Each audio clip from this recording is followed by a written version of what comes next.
Good afternoon, good morning, good evening, depending on where you are on this fast forward planet. Still wrapped in a pandemic, with every sign that we're going to be stuck with it for a while, given the huge vaccination gaps around the earth. Big bunch of countries with several billion people who still have not seen a single shot. So, in the meantime, the pandemic is still wrapped in an epidemic. I mean, an infodemic. You probably saw some of the shots from Idaho of folks burning their masks and the like. Several states are fully reopening. So the information environment is still a big chunk of what's going to decide how we deal with our public health, our environment, and work. Of course, is all. Many people were forced online. Many people were forced out of their jobs because they couldn't go online, and that whole realm is a morass of questions. And we have a great guide here today, Kevin Roose, New York Times tech columnist. Great to be here with you. How are you doing? Doing okay. It's nice and sunny out here in California, so I'm enjoying that. So you're in the morning part of our my little litany there from the yesterday. I do these music sessions on Sundays, and the musicians who come in on a Sunday morning from California are doing the last thing musicians want to do, which is to get up early. So thanks for being here. No, I'm happy to do it. This is fun. So we're going to talk about the book for sure, but I did want to kind of dig in a little bit, get people to understand your basic thrust. You know, what makes you you, what keeps you up late at night as a journalist and as a human. You're dealing with this question of future-proofing yourself just as much. The book is about your own learning journey as the reportorial aspect of things, and we're going to get into that in a second. But I wanted to sort of start with that piece you just had in the paper. Well, I didn't see it in the actual printed paper. I assume it was in the printed paper too. It was, yes. The robots are coming, for fill in accounting. This issue of displacement, which is again at the heart of your book, is so critical, and everyone is feeling so much of that right now. And yet, your book has a lot of sort of a confident thrust to it. So, how would you? Let's start just back up with your own journey. You know, what got you to focus so hard on this question? Yeah, well, I am a nerd. Like, I love technology, and I grew up, as you can see by the Windows XP backdrop behind me. I grew up on technology, and I built my own PCs, and I was very into sort of sci-fi and robots, and I was when I started covering tech and talking to people in Silicon Valley about what they were building with AI, I was very excited about it and skeptical of the people who thought, this is bad somehow, or this is ushering us into dystopia. I just thought like, oh, those people are like, they're just worried because change is hard and they're paranoid that it's going to, disrupt their life or something. And when I started writing this book, it was because I started hearing snippets of this other conversation about AI and automation. And this was being carried out by, executives at big companies, people who were using automation.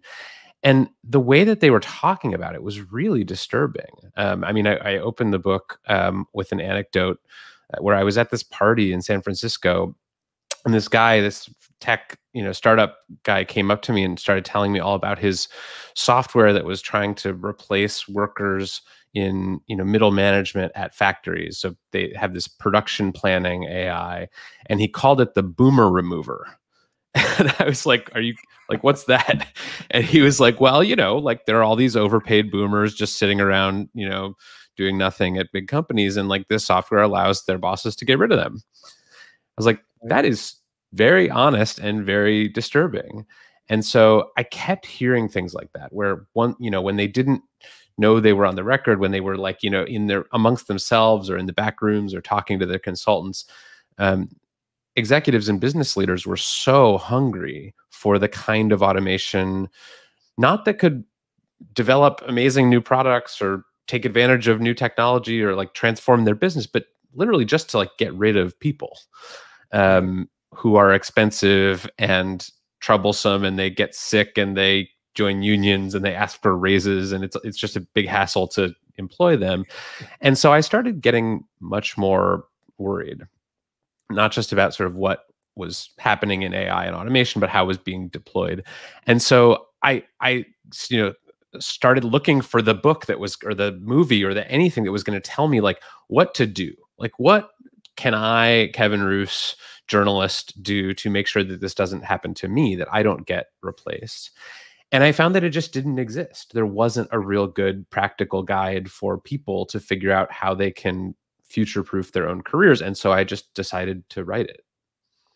And we'll get into that in a second too. The other thing that was happening at the same time is that pulse of excitement in the industry side in replacing people was the information environment itself. You know, I wrote my blog .earth. I started in 2007 at the Times.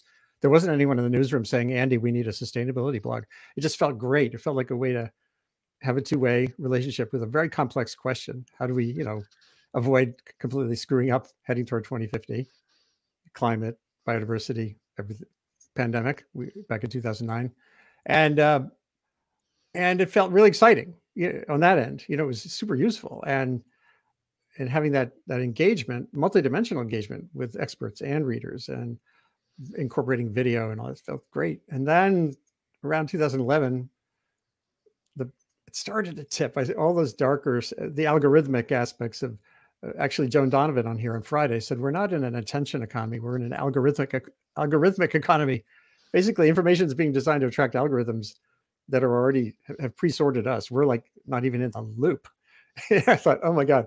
So as you know, that side is there too. And you get at that as well, of course. It's so and I don't know whether you still feel discouraged, encouraged, just basically paralyzed by that side of it. Well, I think your comparison to your climate work is really interesting, because I actually think there is a parallel here between the conversation that we have around climate change and the conversation we have around automation. And I think that, people are more comfortable addressing sort of theoretical and large scale attempts to solve the climate crisis.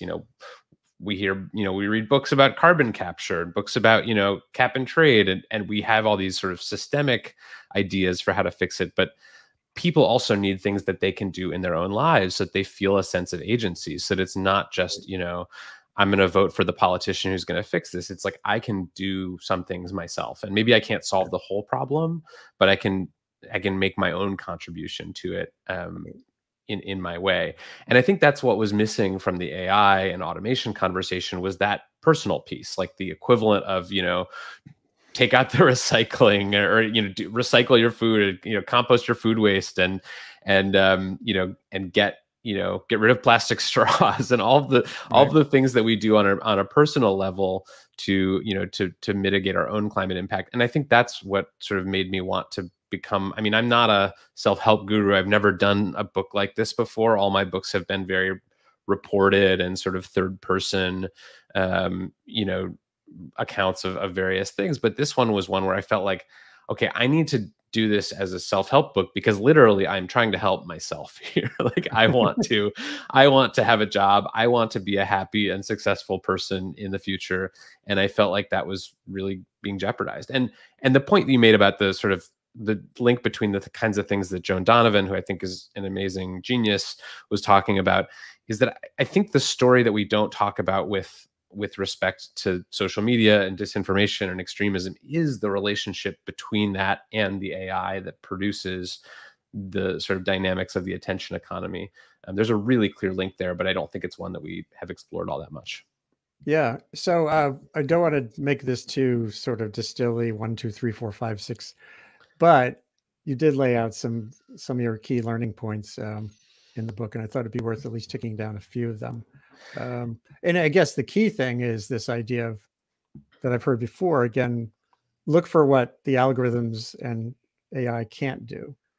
And that got, when I was tweeting about this session last week, I was saying basically bring out the human in you seems like a big part of the pathway. Yeah, that's the really interesting thing that I found when doing this book, was I expected, for so long we've been telling people, children, but also adults, that the way to prepare for life in this automated future is to try to become a kind of machine yourself, to major in a STEM subject, to learn how to code, to like life hack and optimize your time so that there's never any waste or inefficiency in your day.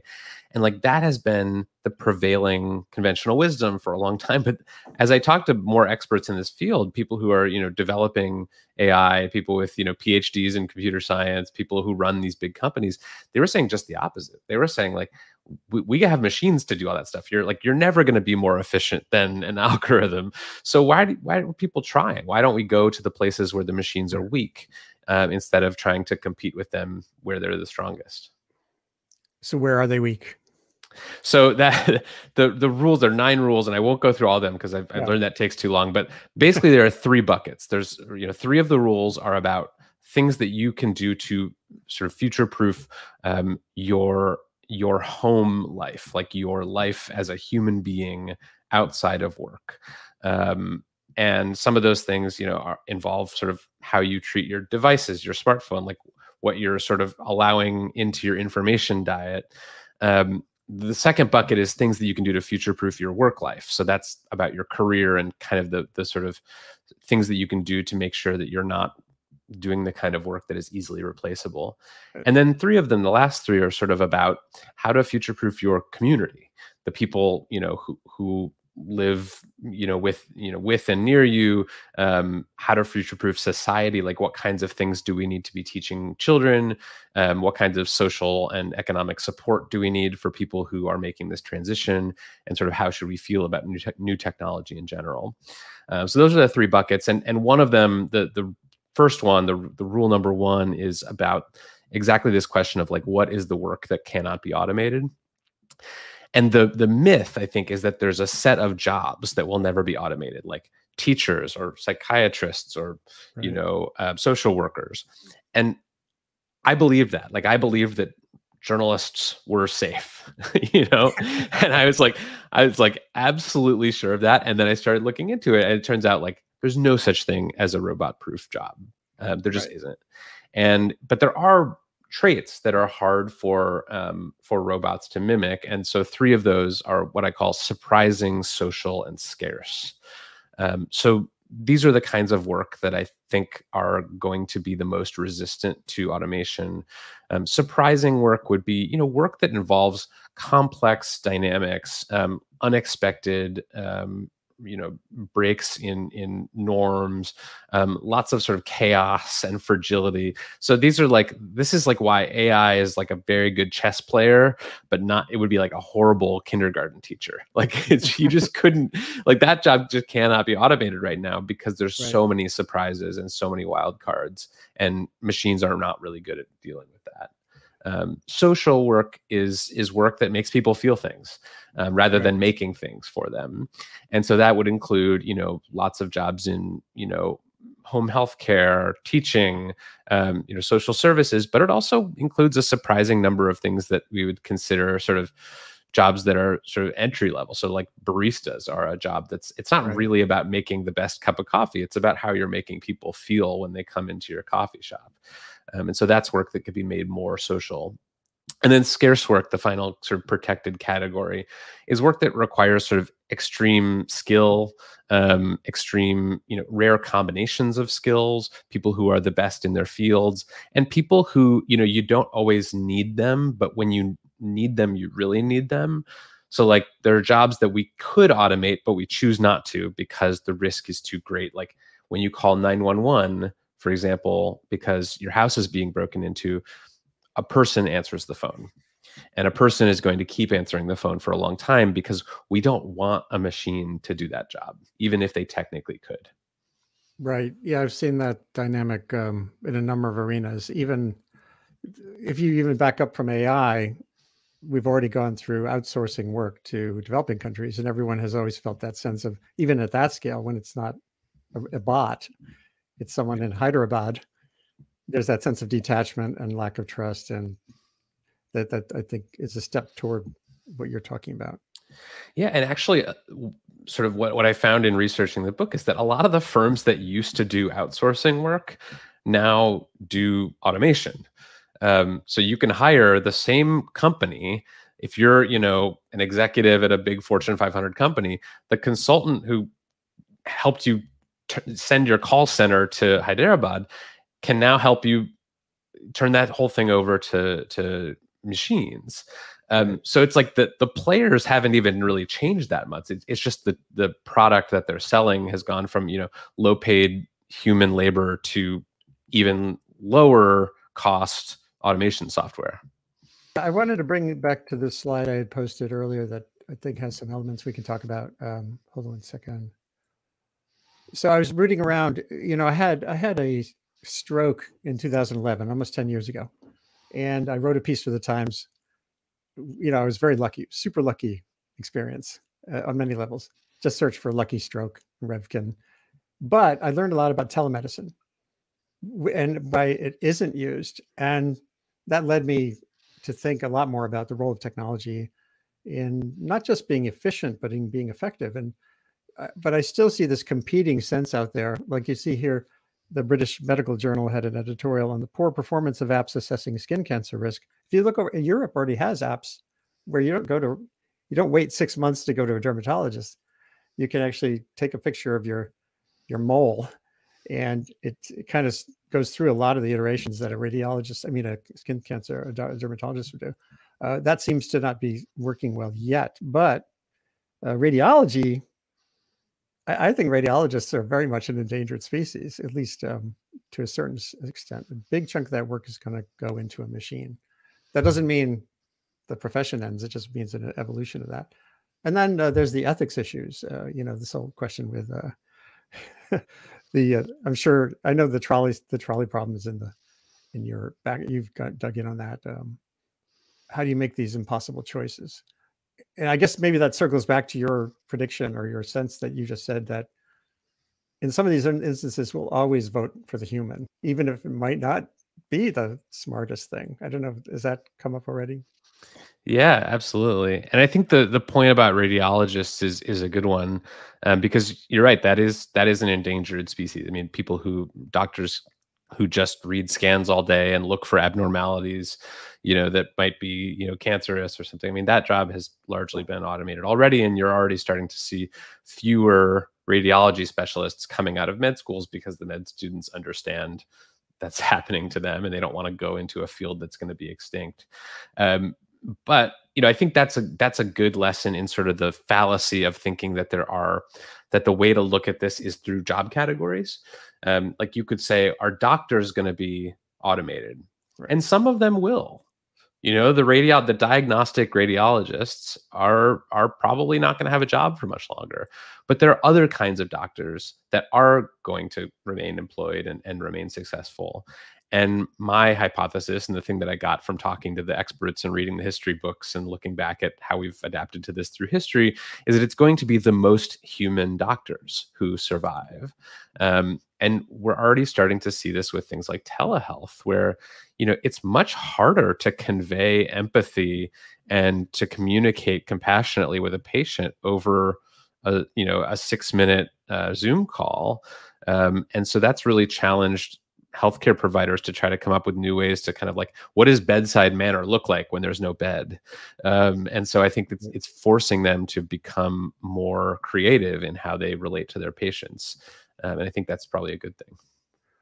Well, that idea of connecting with patients is so interesting. There's a field emerging. I didn't even know there's a specialty of narrative medicine, and it's all about deep listening, and it's all the stuff.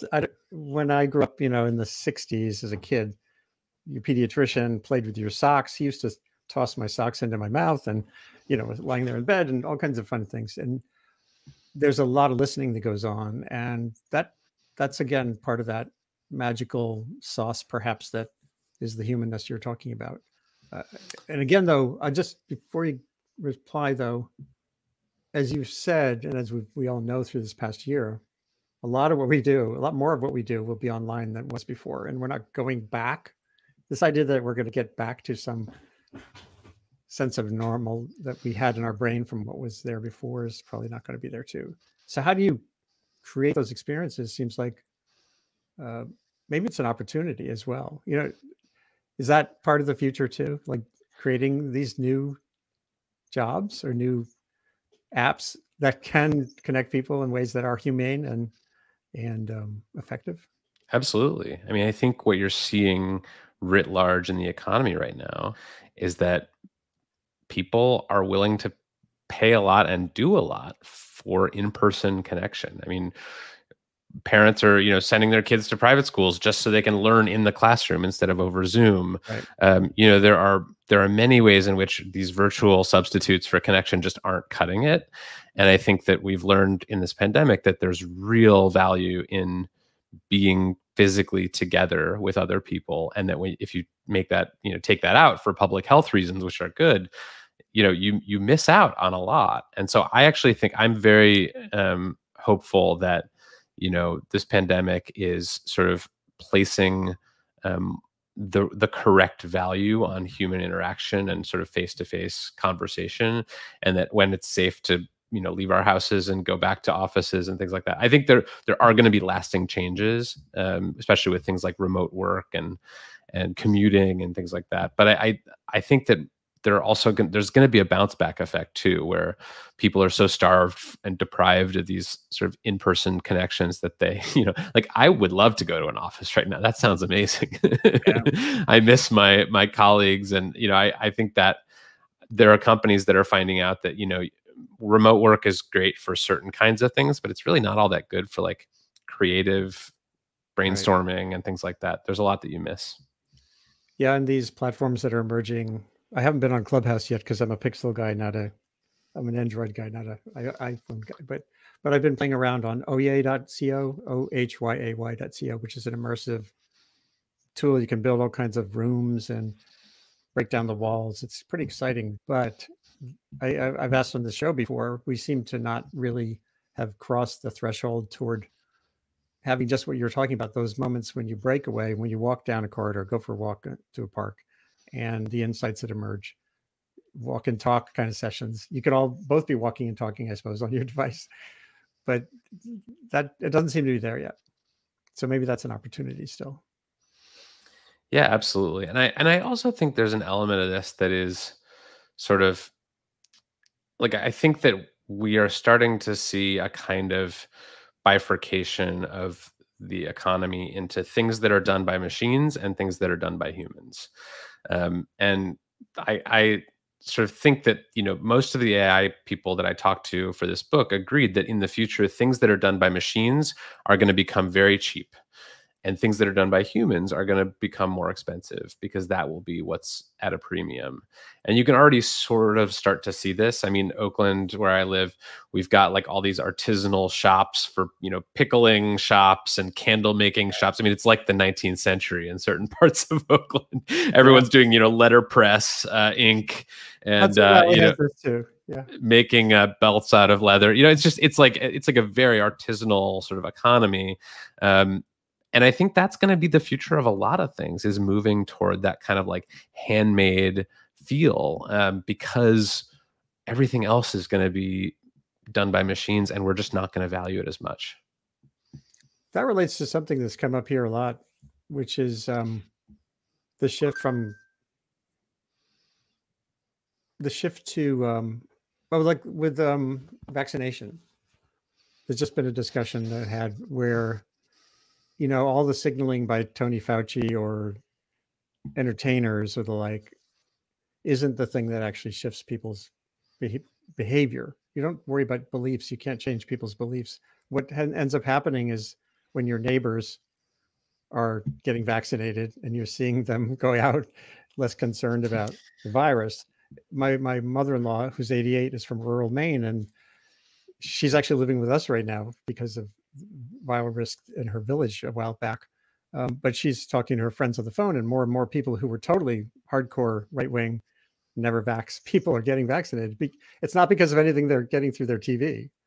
It's because of the artisanal conversation, essentially, with people they know. Yeah, it's because they want to go to church. They want to go to the restaurant. They want to, they want to do the things that give our lives joy and meaning. And it's really hard to get that from Netflix and Zoom and all these other tools. I mean, they're great. Don't get me wrong. Like, we needed them in the past year, but I think it's going to be a really good year for the concert and travel and in-person festival business, because I think people are really desperate to get back out and talk to each other. So what I thought now we could talk just a little bit about the impediments, and then the last 20 minutes or so we can get into some of those concrete solutions. One of the impediments that you write about and I talk about a lot in the podcast is machine drift, and we're in the machine in so many ways. Our shopping, our setting aside the realities of the maple syrup I can buy, down the street from someone who tapped it from a tree. Most of my needs and experience are coming through long distance networks and stuff. So tell us about the dark side. Like, what makes this really hard right now? And the rabbit hole you got into this idea of machine drift and losing that sense of identity. I love this quote by Marshall McLuhan: "We shape our tools, and thereafter our tools shape us." And so we're in the machine, right? Yeah, I mean that's a part of the book that I thought was really important to connect to this conversation about automation. We talk about automation as being an external threat. Robots are going to come into our workplace and take our jobs, but we don't talk about this kind of internalized automation that is happening to people as a result of increased reliance on social media, decreased sort of physical world relationships. Most of our information is coming through these algorithms that we spend companies spend hundreds of billions of dollars probably developing these algorithms to commandeer and steer our attention, and that has a real sort of dehumanizing effect. And the reason it's related to the automation conversation is that at the time when right now, like, we need to be very human. Like, that's a fact. Like, we need to have individuality. We need to have taste that's our own. We need to have ethics and courage and all these like deeply human traits. And our technology is flattening us. It's homogenizing us. It's putting us into targeting categories based on perceived things that we're interested in buying, and it's sort of generating recommendations and filters for us that are sort of pre-processing all of our information and sort of tailoring it to what it thinks we want. So it's like, I compare it to like food. Like, if we're in the moment right now where we're all just like eating fast food constantly, like, and it's not good for us, and we know that it's not good for us, but it's delicious and it's cheap, and so we're just like inhaling Big Macs. And like, there's going to be a slow food movement for information. And I think that's what we're starting to see with things like Clubhouse and things like newsletters. Is like, I think people are really feeling the psychological effect of social media. And it's not just that it's making them polarized and anxious or whatever, it's that it's changing them. It's like burrowing into their personality and getting them to care and feel about different ways about things. It's really like changing us at the level of at an almost like molecular level. And I think people feel that and want out. Yeah, there was a time on .earth when I posed this question that even if you're well-intended and not distracted, you end up in this battle, both internally and externally, on how much of you should be in the machine, communicating with other people, spreading some good idea, as opposed to being you. And in one point, I was saying, would you rather be a brain or a neuron? And on the internet, you're increasingly becoming a neuron, sort of a signal in, signal out kind of person, when in fact we all really want to be us. So I think that feels like part of the message in your book too, is that take hold of that brain part, manage the part of you that wants to share an Instagram picture or something. Let's dig in on that part. You talk about managing your devices. Get into a little bit about what you say about that.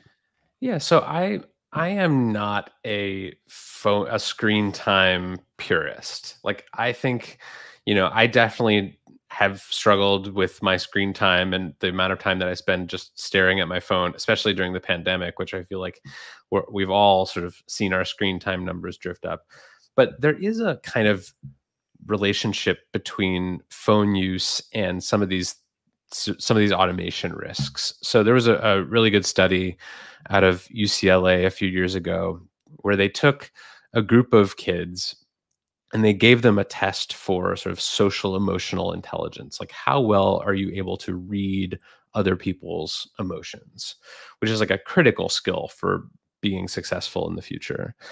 And then they sent them all off into the woods for 5 days with no technology. And they went to like a camp and they just hung out and talked and did their outdoors thing for 5 days. And then they brought them back and gave them the test again. And all of their scores had improved significantly. Like 5 days without phone use had made them more emotionally intelligent. And so I think that we need, what I say in the book is not to use your phone less, but it's to demote your devices. It's to take the sort of power relationship. A lot of us think we're using our phones, but our phones are using us, and to flip that back to its original state where we were the humans, the phones were the tools, and they worked for us. And I think that's what we need to get back to for the sake of our own sort of futures. So conscious use of it. Part of that gets to being aware of how it is using you too. There's a section, you do go through the catechism of the way we've been engineered. Well, these things have been engineered, and actually it's not hard. The one thing I've learned in some of the reporting I did on this was that we are so hackable. We are like completely, utterly hackable. This is one of the reasons we still have a hard time with disaster risk preparedness. We're always in the now. We want the politician to think about now. We reward politicians for thinking about now, and we punish those who have some long-term view because it's complex and doesn't fit. So even for that kind of thing, we're bad. For this kind of technology, it just seems beyond easy. I mean, I'm not a programmer, but so just awareness of that feels like something has some power to it. Totally. I mean, there's like a wealth of literature about the power that even something as simple as like a recommendation algorithm, like the thing that says, you liked this Netflix show, like you also might like this one. Like those things are powerful. Defaults are powerful. Recommendations are powerful. And there's been some interesting studies showing that actually we trust machines' recommendations for us more than our own taste. Like we like things that have high ratings on Amazon or Spotify or Netflix, and that we think are personalized to us, even if we actually don't like the thing. Like the machine's preferences sort of override our own preferences. And I think that's really dangerous. So have you changed your own life? Obviously you're a reporter reporting on tech, every waking hour, I'm sure, except for when if you go for a walk, or I don't know what are your hobbies? What do you use to modulate your own relationship with this? Yeah, I mean, I am working through this in my own life for sure. I see a couple things that I do. One is I use this app called Freedom, which is basically like it's sort of like, parental blocking software, but for yourself. Like, so I tell it like, I don't want to be able to use social media for the next 6 hours. And it blocks all those, domains. And even if you restart your computer, you can't get on them. And so that's a tool that I use to just sort of focus. And then I also try to do sort of things without my devices. I try to sort of take walks. I try to, go to the dog park, things like that. And I also try to do the kinds of sort of social and, surprising and scarce work that, will help me as a journalist be less replaceable. So, when I first started out as a journalist, I wrote a lot of like corporate earnings stories, and there used to be a lot of people at the New York Times and other places who would just write quarterly earnings stories. Alcoa made $3 a share last quarter. In its smelting business, outperformed analysts' expectations. And now, like, those stories are largely automated. The AP, other news organizations are using software to write those stories, and humans are not doing them anymore, which I think is a good thing. I mean, as someone who wrote those stories, they're extremely boring to write.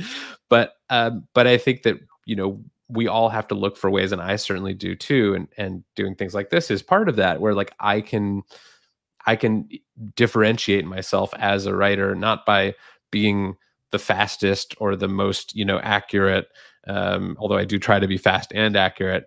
But that's not the thing that is going to differentiate me. It's going to be things like, do people feel a connection to the things that I write? Am I helping people, improve their lives in some way?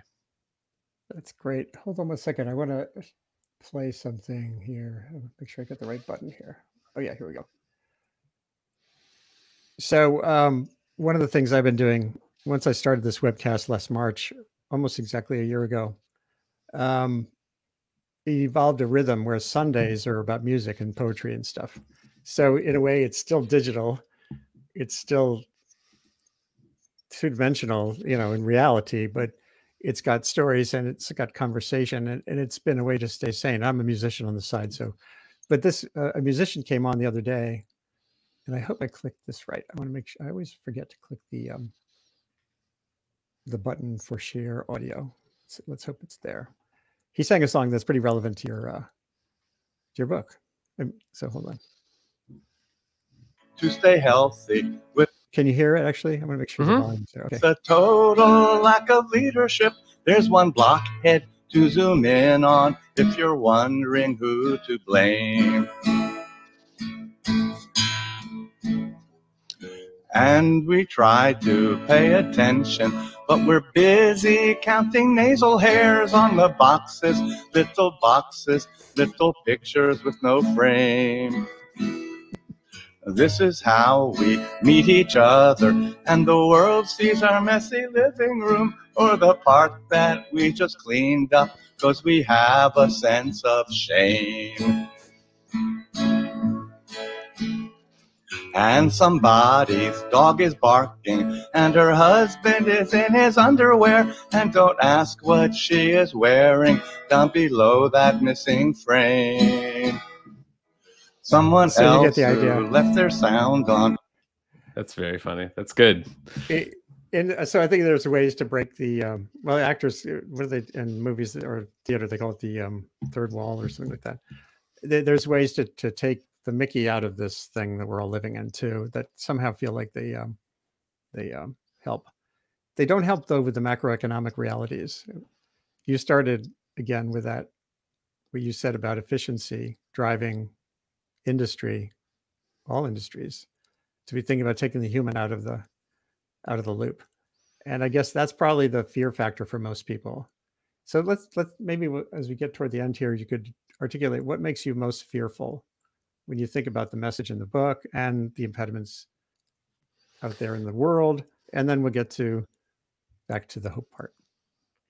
Yeah, so I call myself a sub-optimist because I think there's this pressure in a lot of like AI writing and sort of reporting and research and thought leadership, to like come down on a side, to be either all utopian or all dystopian. And like I don't feel like I belong in either of those categories, but I coined this term sub-optimist because I'm optimistic, but there's like a little asterisk there. Like, and we can talk, I'll do the sub part first, and then we can do the optimism part. The sub part is that I am very concerned with the people that are currently designing and deploying automation and what their motives are. If you talk to leadership at big companies, if you talk to people in the tech industry, some of them are doing amazing work with drug discovery and climate, and they're using AI to improve humans' experiences. But a lot of them are using it in more sort of like more selfish ways, like to take out workers, to lower their costs, like to sort of distribute the gains of technology less equally, to sort of hoard wealth. Like that is what's happening right now in a lot of sectors of the economy. Automation is not being used to improve people's lives, to free workers up from mundane drudgery. It's being used to shrink the accounting department by 15%, or boost the profit margin next quarter. It's this like very short-term thinking about how can we use machines to like displace humans and remove agency and power from them.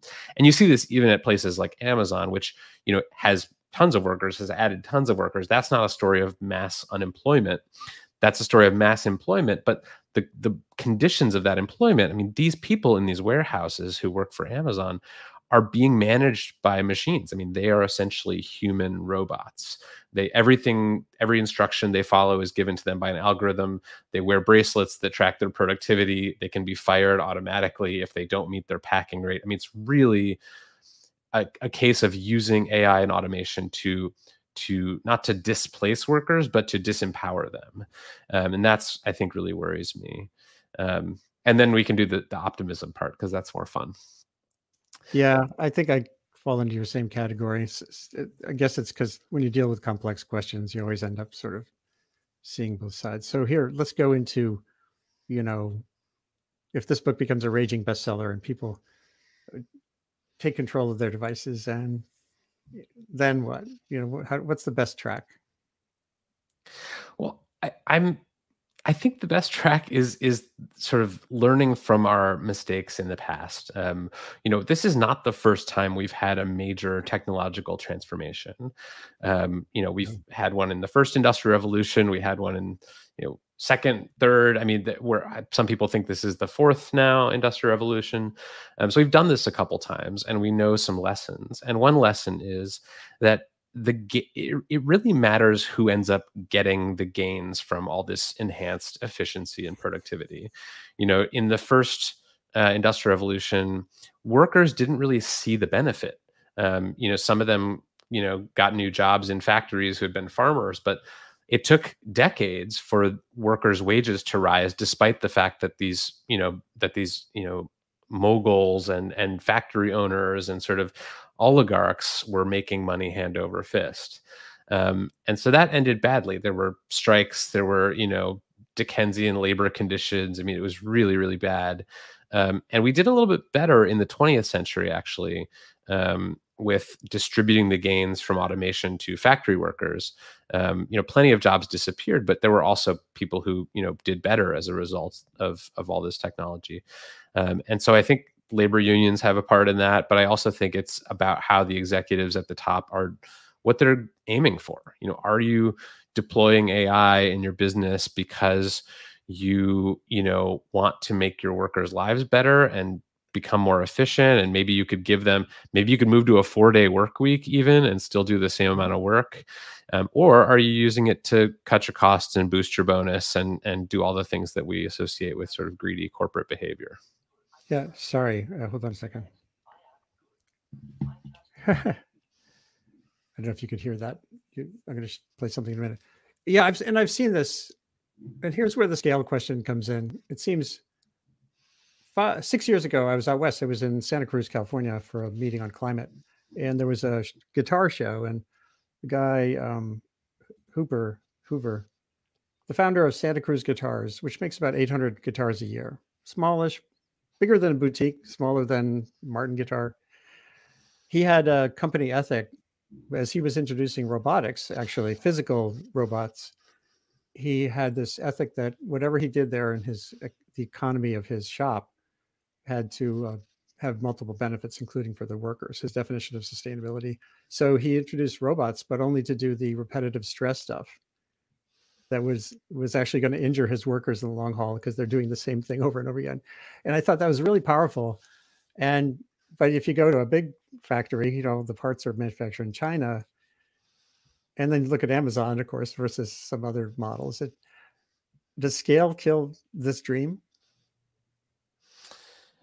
It makes it harder, certainly. But I think, it's worth noting that in the 20th century, when a lot of the automation and advances in robotics were coming in factories, those places employed GM, had hundreds of thousands of employees, and they were the workers, by organizing, by insisting that they be a part of the conversation around automation. They actually had these worker automation councils at car companies in the 1960s and 70s, where management would say, okay, we want to bring this robot in to do this welding task on the assembly line. And the workers actually got to be part of the process for saying, like, okay, like that means these people will need to shift their jobs a little bit. That means that, this part of the assembly line will need to adjust to the presence of these robots. We need the robots to work this way and not this way. And they were actually able to have a voice in that conversation. And as a result, like, things went pretty smoothly, and there wasn't mass unemployment, and we didn't see tons of blowback against corporations doing this kind of automation. And so I think that's a lesson for all of us today, is that it doesn't matter how big or small your company is. What matters is how you're using technology. Are you using it to free people from mundane tasks, or using it to dehumanize them and make their jobs worse and potentially get rid of them? Well, that gets back to this issue of who you're listening to, and as you're making your corporate decisions too. So it's not just how you're using technology, but how you engaging with your workforce. Yeah, absolutely. And I think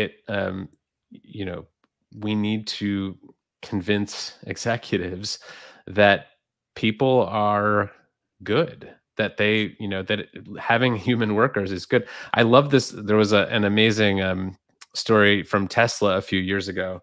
They were, I'm sure you remember this, but they were really struggling to hit their production targets. The factories were, messing up. This was pre-COVID. And Elon Musk actually came out and said, like, the mistake that we made was excessive automation. Like, we put too much power in the hands of these robots, and they weren't as good as the humans who used to do this work. So we're bringing back some of the humans. And he said, humans are underrated. That was his tweet. And I love that, because I think there are companies, that are now automating that are going to regret that are going to want their humans back. And they're going to be saying the same thing Elon Musk did about, the value of having human beings doing this work, even if machines could technically do it.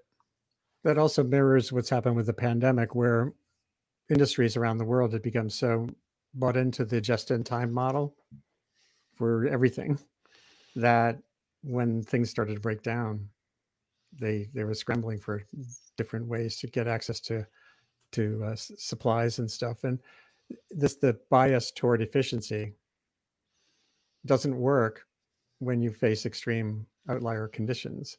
The same thing with Texas's freeze, the big freeze. They super biased toward efficiency, and their system was vulnerable.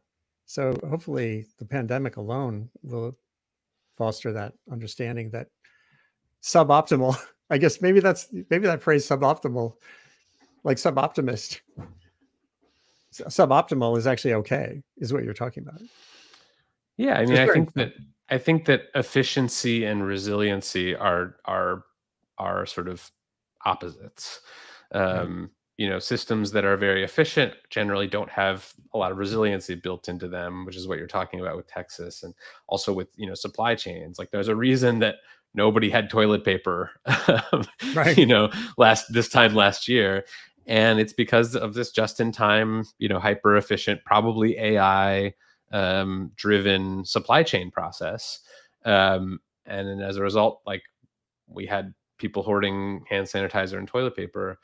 So I do think I hope that, companies are realizing that there's danger in going too far toward the efficiency side of the spectrum and losing some of the resiliency side. So I want to jump into the far future here. Actually, before I do that, I want to go back to your list. Maybe we could get at a couple more of these before we close things out. Just take your pick of your themes. Don't be an endpoint. How does that? Yeah, so endpoints in software engineering are the things that allow one program to hook up to another program. So if you wanted to, take this webcast and put it on Twitch, you would have to figure out what Twitch's endpoint is and sort of hook it up to that way. And so I think there's a way in which a lot of humans right now are being used as endpoints. They used to call this swivelware in the 1980s. They're effectively taking information from one system and putting it into another system. And that's how a lot of people are being employed now.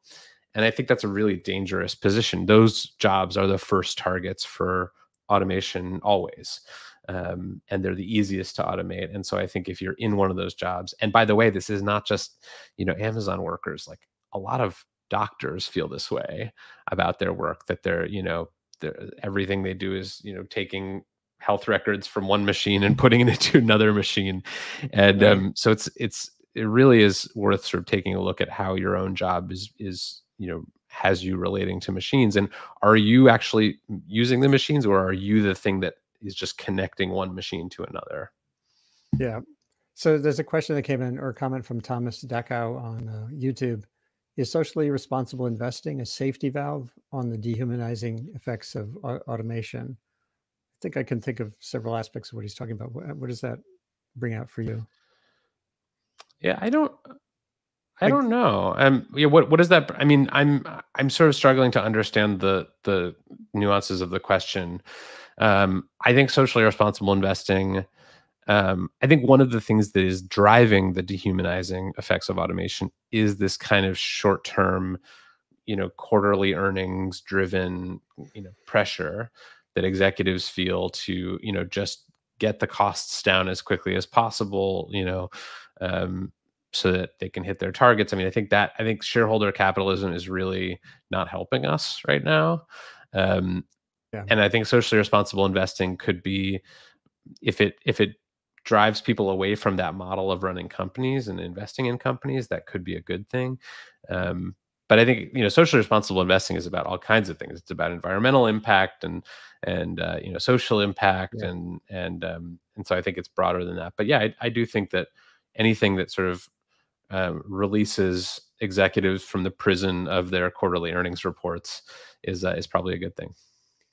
One thing that reminds me of is the push for divestment and the like, which I've always seen as somewhat problematic. We'll set that aside. But the thing that I thought was valuable in the sort of conversation around divestment, or shareholder pressure for environmental or social good, social outcomes, is that it challenges how you think about phrases like fiduciary responsibility. So if you're a board member, if profit is only that bottom line profit, and if your community of interest is only shareholders, that feels like it'll always constrain those choices toward the machine in the end. But maybe when a company is more of a, like the worker-owned models for companies feel like they kind of get at what you were talking about a minute ago. If the whole workforce is somehow holistically more engaged in the process of shaping how a company works, it feels like that's a path toward hope. Yeah, absolutely. And I think that's a real endorsement for the idea of worker collectives and, company ownership. And there's some really interesting parallels in history too about, how workers dealt. I mean, workers have been worried about losing their jobs to machines for literally thousands of years. And so this is somewhere we've been before, and we kind of know what the response is, and what will actually help people is not, being passive and sort of sitting back and letting this happen to them. It's like you have to actually engage with this stuff. You have to know what's going on in your organization or your industry, and be part of the conversation. And yeah, I think worker collectives are one way to do that, but there are plenty of others you could think of. If there's some who, I think a lot of the book is aimed at the folks like us who are in the system, working in worker bees at some level, whether they're doctors or journalists or professors. Academia has got the same issues. But it feels like the message might be better heard by the boards of trustees or the CEOs of companies. Is your hope that they're reading the book too? I mean, I assume yes, but yeah, I hope so. I mean, they're some of the most important actors that, they're going to determine how this goes. And I'm trying to help them because like my message to them is like, we know how this ends for you if all you do is use automation to disempower and dehumanize and degrade your employees and get rid of them. Like, that's not going to be good for you in the long run. So I'm trying to, convince people who are executives that actually like workers and humans are pretty good, and you should keep them around unless you can make their lives better, in some way. And I think that, one of the chapters in the book is basically a cautionary tale about the dangers of over automating, which can really come back to bite you as an executive. And, you can end up doing what Elon Musk did and sort of apologizing for putting too much faith in robots and sort of begging your human employees to come back and help you. Boy, well, there's excuse me a second. Well, I hope this book is widely read, and as your column certainly is, and it's great to have you on the show here. The Monday sessions here are called Thriving Online. That sort of was part of the way this effort evolved. Mondays are how do we do better in this virtual world, and this is taking us a little bit towards some solutions. And I hope that we can keep it going. If you can come back sometime, that'd be great. Yeah, I'd love to. I did have this. I had a nightmare. It was kind of a quirky nightmare once, and I just want to show this last thought, which you've probably seen the smart bots. There was dueling smart bots. Some guys at Cornell years ago, they hitched up two smart bots to talk to each other, and the conversation fritters off into inanity. It's pretty remarkable. And I think part of me still says that the human aspect of us will always win out over them. But I had this dream, like the end of a science fiction novel will be some intelligence will come down to Earth sometime, and all that would be left is a couple of solar powered smart bots talking to each other in gibberish. So I hope that that's not the end that we'll see. But sometimes I wonder. Yeah. There's like this old quote about factory automation, and I'm probably going to mess it up, but it's like, some executive was saying like the factory of the future will have two employees, a dog and a human. The human to feed the dog, and the dog to bite the human if he tries to mess with the machines. Oh my God! So I feel like that's the dystopian version of this, but I'm a little bit more optimistic than that. Well, it's good if you've been this immersed in the subject for this long, and you have that sub-optimist vision of where we can go. That feels like a great start. So thanks again for being here today, and just going to show folks where we're heading on Wednesday. Very, very relevant. On Wednesday, Renee DiResta from Stanford Internet Observatory will be here with me, with Tristan Harris, who was once upon a time a Google design ethicist, and then he's pushed the Center for Humane Technology, and Jeff Orlowski, who made the film The Social Dilemma, and also made the film Chasing Ice years ago, which was a breakaway hit. So we're going to continue in this subject on Wednesday. And then on Fridays, we head to the pandemic again, with seeing if we can figure out vaccine equity in a world that's, again, this is about efficiency and markets. Every country wants to get some people vaccinated. How do we figure out how to have the ethics in there to get the vaccine or everywhere where it needs to be if we're ever going to get out of this mess? So thanks again to Kevin Roose from the New York Times. His new book, Futureproof, being part of Sustain What? It's a global online conversation identifying solutions to complicated, shape-shifting, and epic challenges of humanity's great acceleration. And this is through the Columbia University Initiative on Communication and Sustainability that I launched about a year ago, just before the pandemic. And every day, try to make information and connectivity matter a little more than it did yesterday. Thanks again, Kevin Roose. Thank you for having me. Stay well. You too.